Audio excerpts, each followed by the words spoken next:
जीजा हाँ कहना जीजा तू मुल ते तेरा पांदे नहीं सोरे तेरे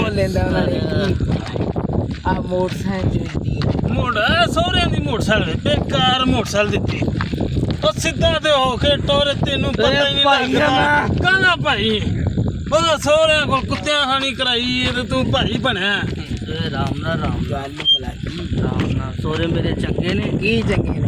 ने मेरे चंगे ने बस चेंज दे भी चंगे ने भाई देना ते तेरा दूसरा यार मैनू शराबा पियाइया हुंदा की गल है तू ही नहीं तेरा दूसरा सांडू ही चंगा है दे नाल ओए कांदा जा काम को यार मैं छोटा करना है करो छोटा कराओ ऐसे करना इधर कर दे एक मिनट मोटरसाइकिल स्टैंड ते ला लें दे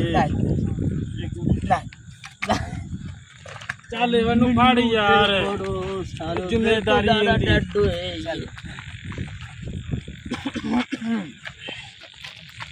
बंदा नीना हल्क मारे यार बंदा कातों बाहर हो जाता शराब पी के लगता यार तुम यार मैं पीना ए तलाब भर दियो हैं ए तलाब भर दे चलो फिर तुम मेरे नाल भरो बैग करी गया अड्डा भी नहीं मन सही होया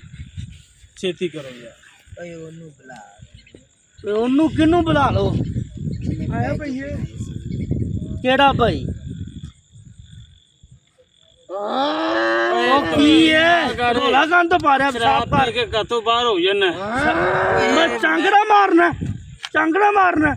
साहब कर यार मैं नहीं चांगड़ा मार रहा यार तमीज कर यार इनू समझाना मैं मुंह कुटना ही चांगड़ा मार रहा शमशान इलाके च पेशाब करन दे ਤੁਹਾਨੂੰ ਅੰਨਾ ਹੀ ਨਹੀਂ ਪਤਾ ਲੱਗਦਾ ਸਾਲਿਓ ਤੁਸੀਂ ਤੇਲ ਕਿਉਂ ਨਹੀਂ ਪਵਾਇਆ ਤੁਹਾਨੂੰ ਮੈਂ ਕੋ ਪੰਪ ਤੋਂ ਤੇਲ ਪਵਾ ਤੇਲ ਯਾਰ ਪਹਿਲੇ ਚੋਰੀ ਤੇ ਕਰਕੇ ਲੱਗੇ ਇਸ ਤੇਲ ਦੀ ਹੋਰ ਕਿੰਨੀ ਕੁ ਕਰਦੇ ਭਾਈ ਫਰੈਸ਼ ਜਿੰਦੇ ਤੋਂ ਕੱਢਿਆ ਤੇਲ ਪਵਾਇਆ ਫਰੈਸ਼ 50 ਰੁਪਏ ਦਾ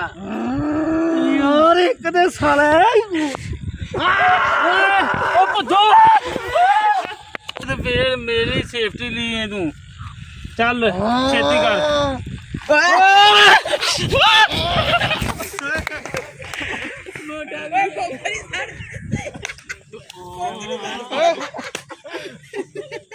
Are you okay?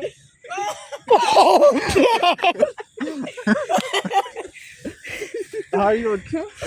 भाई थोड़ा ये क्लिप हुआ हो अच्छा भले यार